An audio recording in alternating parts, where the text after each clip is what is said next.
Hi, my name is Amy, and I'm going to be telling the story of the most intense summer camp game that I have ever played in my life. Now, I grew up going to summer camps, and I absolutely loved them, and I decided that when I was 15, I was finally old enough to be a counselor, I would.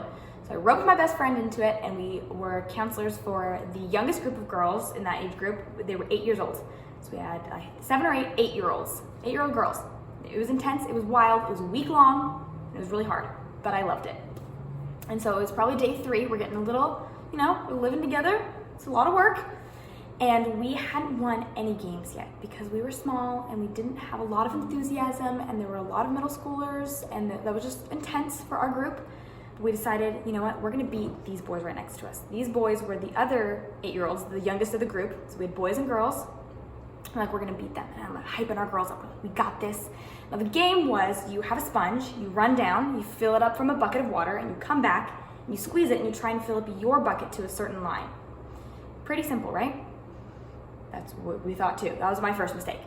So we're talking about strategies, we're doing well, it's pretty even. But then I noticed, and my girls noticed, that the boys have 2 sponges, they have 2. So they are essentially cheating, getting double the amount per run. And that wasn't gonna fly with me. It wasn't gonna fly.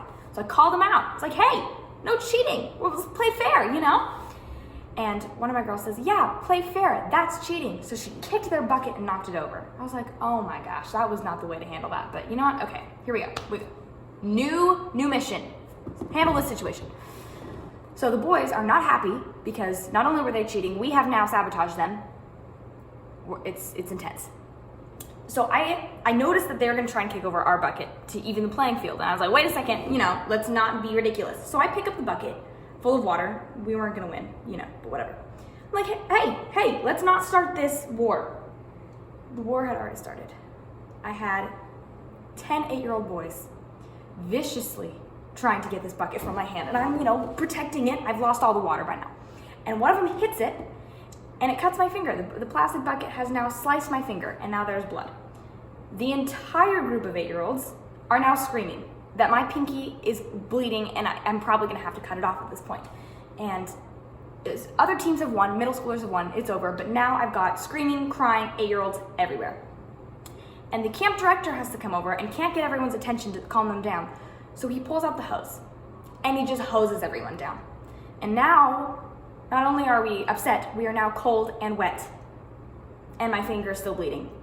And we had to, we lost the game, no prizes were awarded, and we had to walk back in shame. And I did get, my pinkies are both here, we're fine, but I'll never forget it. I will never forget that game. It was a blast looking back on it. It was pandemonium, and it was funny and adorable, but it was the most intense game I have ever played in my life.